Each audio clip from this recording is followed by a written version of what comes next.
that it's invested £5.4 billion into the NHS this winter.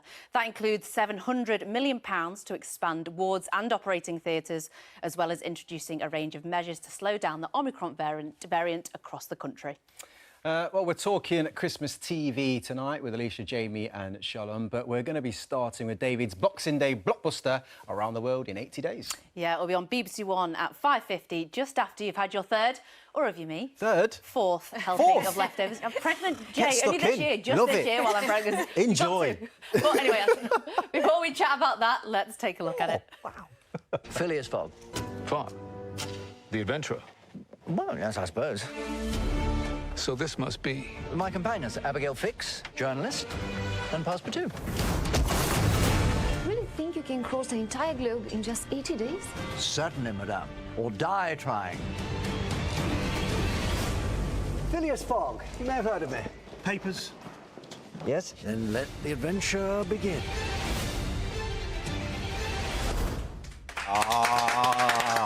Love it, David. That looks brilliant. David, the character Phileas Fogg is well known, obviously, but David Niven's Spin Around the World won the film 5 Oscars. Steve Coogan had a go, and so has James Bond himself, Pierce Brosnan. So tell us about your version of Phileas Fogg. Well, he's a particular sort of Victorian gent who's not really ever done anything with his life, who kind of goes to his club every day and eats brown Windsor soup and ponders, which pudding to have. And then in a moment of madness, he decides he's going to head off and try and make it around the world in 80 days. He's very ill-suited towards it. He's temperamentally the wrong choice for such an adventure. But he goes on anyway, and luckily he has two rather bolder travelling companions who might just help him make it. Sounds a good one. Yeah. David, now they say that you shouldn't work with animals or children. You've done both filming this. You've got your own son working on it, and you've worked with camels. But we're going to start with the camels. What were they like to work with? Camels have you ever ridden a camel? There's something very powerful about being on a camel. They just feel like you own the world when you're up there. But what you realise quite quickly is that it's all on the camel's terms. And if they don't want you to be there, they can let you know that quite swiftly. And we seem to have the only camels, and we were filming in Cape Town, we seem to have the only camels in South Africa who'd never been introduced to sand before they were due to film with us. So they got led out onto the Atlantis dunes just outside Cape Town and freaked out. So did you come off one at all? Day on set. Mine was all right, but Ibrahim, who plays Passepartout, ended up with his face in the sand a couple of times that day. Because when a camel decides it doesn't want you on his back, you're not on his back anymore, it turns out. Oh, I love that camel that's not been introduced to sand before. That is different class. David, you were acting with your son as well, weren't you, for the first time? What was it like to work with him kind of on set and like watching him kind of in his place of work as his dad? Yeah, it's quite weird, isn't it? It's a bit of a transition when you move from a kind of parental relationship to colleagues at work. I mean, this had nothing to do with me. I did not get him the job. Steve Barron, our director, heard that Ty was acting and went and checked him out and thought, oh, he's pretty good, let's have him. So then suddenly you're on set and you're having to kind of interact on a slightly different, in a slightly different way.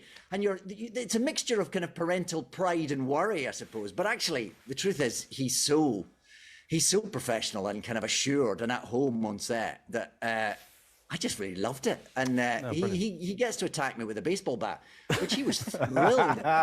Oh, yes, that sounds good. And David, it's not just Ty, but your daughter Olive's been busy filming as well. And actually, she's been recording a film with Jamie in the film Belfast. Did you enjoy She's in Belfast, yeah. Yeah, she was in. She's definitely in a scene with Jamie. She was. I asked her what she made of him. She thought he was all right, you know. But yeah, I've not been able to see it yet, but I'm hearing just great things about it. Well, you've definitely been hearing great things because, Jamie, congratulations are in order. Just before we came on air, it was announced that Belfast is nominated for 6 Golden Globes. That's 6. Wow. Brilliant. You're up for Best Supporting Actor against your co-star Kieran Hines. So how do you fancy your chances, Jamie?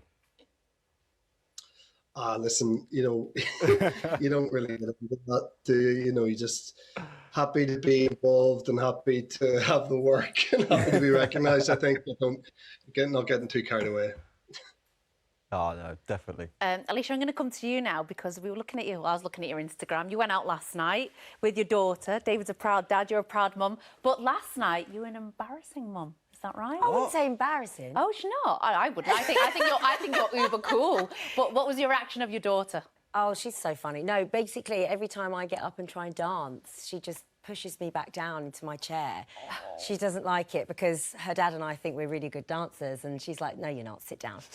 So, you know, Happens. that's kids. Yeah. But I can relate to David because I also work with Azura sometimes because she models for me for my children's clothing collection. So I know what that's like when you're on set with your child and you're trying not to be too, you know, parental, but you want to let them do their thing. But it's lovely, like I said, to just sit back and watch them and let watch them grow up. them work. Just, let them do their thing. Love it.